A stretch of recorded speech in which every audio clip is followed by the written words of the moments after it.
Hello student. आज का अपना ये जो वीडियो है ये मैं आपका आयोनिक इक्विलिब्रिया के ऊपर डेरिवेशन बता रहा हूँ मैं, जो इसमें दो बेसिक डेरिवेशन है जो इंपॉर्टेंट्स हैं। ठीक है, इसके पहले मैंने सॉलिड स्टेट और सॉल्यूशंस के मैंने डेरिवेशंस ऑलरेडी बना दिए हैं, वो मैंने अपलोड कर दिए हैं। ठीक है, स्टार्ट करते हैं। इसमें दो ही डेरिवेशन है, एक दो बोल सकते तीन डेरिवेशन है। एक Ostwald dilution law for weak acid है, एक वीक बेस है, और एक आपका P H plus P O H is equal to 14, वो एक प्रूफिंग है। देख लो, dilution law for weak acid. Weak acid में कैसे इक्वेशन होगा हमारे पास? वीक एसिड मतलब एच ए, वीक मतलब आपको पता ही है रिवर्सिबल होता है, तो ये रिवर्स ब्रेक करेंगे तो क्या आएगा? एच प्लस आ जाएगा, और साथ में करेंगे तो यहाँ से ए माइनस जनरेट हो जाएगा। तो अगर हमको पहला जो देखना है ये एट, पहला अगर हम बोलेंगे एट इक्विलिब्रियम की वैल्यू अगर बोलते हैं, एट इक्विलिब्रियम की वैल्यू बोलते हैं जो मोल पर मोल होती है,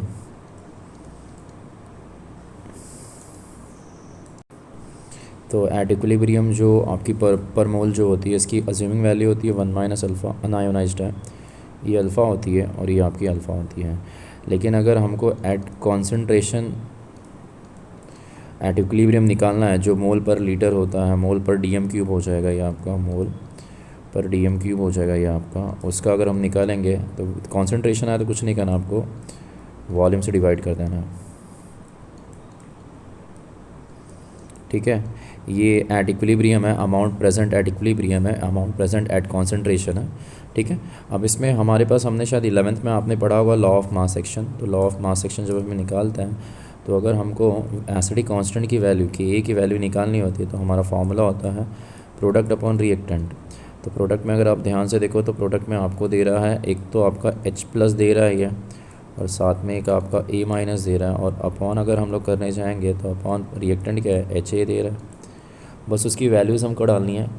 आपको दिख ही रहा होगा एच प्लस की वैल्यू अल्फ़ा बाई वी है, उसकी वैल्यू भी हम करेंगे तो वो भी अल्फ़ा बाई वी है, और एच ए की वैल्यू करेंगे तो 1 माइनस अल्फ़ा अपॉन वी है। तो मतलब अगर हम इसको करेंगे तो ये हमारी value 1 minus alpha upon V हो जाएगी। तो ये वाला वी और ये वाला वी तुम्हारा कैंसिल हो गया। ऊपर अगर हम करेंगे तो ये अल्फ़ा स्क्वायर हो जाएगा, और नीचे अगर हम करेंगे तो वी बच गया ना, ये कैंसिल हो गया, वी बच गया, और ब्रैकेट में क्या हो जाएगा? 1 माइनस अल्फ़ा। अब यहाँ पे जो 1 माइनस अल्फ़ा है ना, वो हमारा बिफोर आयोनाइजेशन है। 1 माइनस अल्फ़ा जो एच है ना, ये आयोनाइज नहीं हुआ, ये आयोनाइज्ड की वैल्यू है। तो अनआयोनाइज्ड होने की वजह से 1 माइनस अल्फ़ा जो है ना, वो आपका वैल्यू क्या होगा? कांस्टेंट होगा। तो अगर ये कांस्टेंट हुआ तो के की वैल्यू हो जाएगी हमारी, के इज़ इक्वल टू हमारा हो जाएगा अल्फ़ा स्क्वायर अपॉन वी हो जाएगा। बराबर हो गया। तो there four alpha square is equal to क्या हो सकता है? तो हो जाएगा हमारा के इंटू वी हो जाएगा। बराबर है, के इंटू वी हो गया। तो जैसे के इंटू वी हो गया तो हम अगर मैं देयर फोर अगर मैं अल्फ़ा की बात करूँ तो अल्फ़ा का वैल्यू हो जाएगा हमारा अंडर रूट ऑफ क्या हो जाएगा? बोलो फटाफट।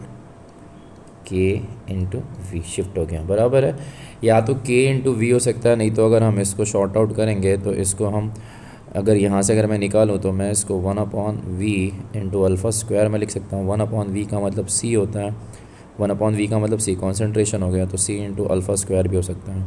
तो यहाँ पे अगर मैं दूसरी अल्फ़ा स्क्वायर की वैल्यू अगर मैं निकालूँ तो वो मेरी हो जाएगी के अपॉन सी हो जाएगी। तो अल्फ़ा की वैल्यू ढूंढूंगा तो मेरी हो जाएगी अंडर रूट ऑफ के अपॉन सी। समझ में आया ये? तो ये दोनों टाइप से हम निकाल सकते हैं, with respect to volume, with respect to concentration. और ये वीक एसिड हो गया। अगर ये वीक बेस निकालना तो वीक बेस में कुछ नहीं करना, मैं आपको वीक बेस नहीं बता रहा हूँ, आपको बस याद रखना है एच ए हट के वहाँ पे क्या आएगा? बी ओ एच आ जाएगा। आप इसको जब ब्रेक डाउन करोगे तो ये आपको बी प्लस और plus of O H minus में ब्रेक होगा। पहला इक्वेशन का लिए चेंज होगा, बाकी सब कुछ सेम होगा। जहाँ पे आपके पास के ए होगा उसकी जगह पे आपके पास वीक बेस में क्या हो जाएगा? के बी। बाकी फार्मूला भी सब कुछ, अल्फ़ा का फार्मूला के बी बाई सी हो जाएगा, यहाँ पे अल्फ़ा का फार्मूला के ए अपॉन के बी इंटू वी हो जाएगा। सब सेम है, खाली पहला इक्वेशन चेंज होगा और के ए की जगह पे के बी हो जाएगा। ठीक है, तो ये Oswald dilution law for weak acid और वीक बेस का मैंने आपको बता दिया, ये आएगा पेपर में और आता भी है। हम अगले टॉपिक की तरफ बढ़ते हैं। हमको अगले टॉपिक में जो कभी पूछता है, आपको एग्ज़ाम में पूछा भी होगा, can you prove P H plus P O H is equal to 14, proof करके आप बताओ। तो कुछ सोचना नहीं है, कुछ करना नहीं है, बहुत इजी डेरिवेशन है ये भी। हमको एक इक्वेशन याद रखना है कि देखो H3O जो होता है ना, इसको H प्लस भी बोलते हैं, प्लस और जो आपका OH माइनस होता है, उसकी वैल्यू होती है KW। और जो आपकी KW होती है ना, KW उसको वाटर का कांस्टेंट बोलते हैं, उसकी वैल्यू होती है KW की। तो यहाँ से अगर हम लोग करेंगे तो ये H3O प्लस और प्लस यहाँ से अगर हम करेंगे तो ये मेरा OH माइनस और इसकी वैल्यू KW की हो जाएगी 1.0 इंटू 10⁻14। ठीक है। अब हमको करना कुछ नहीं, हमको करना क्या है, taking log on both side, log लेना है हमको। तो अगर मैं इसको लॉग लूँगा तो ये मल्टीप्लाई हो जाएगा, लॉग A इंटू B के रिस्पेक्ट में ये। तो log to the base of 10 of what, ये क्या हो जाएगा, H3O प्लस हो जाएगा और मल्टीप्लाई का सिंबल है बीच में, प्लस ऐड हो जाएगा।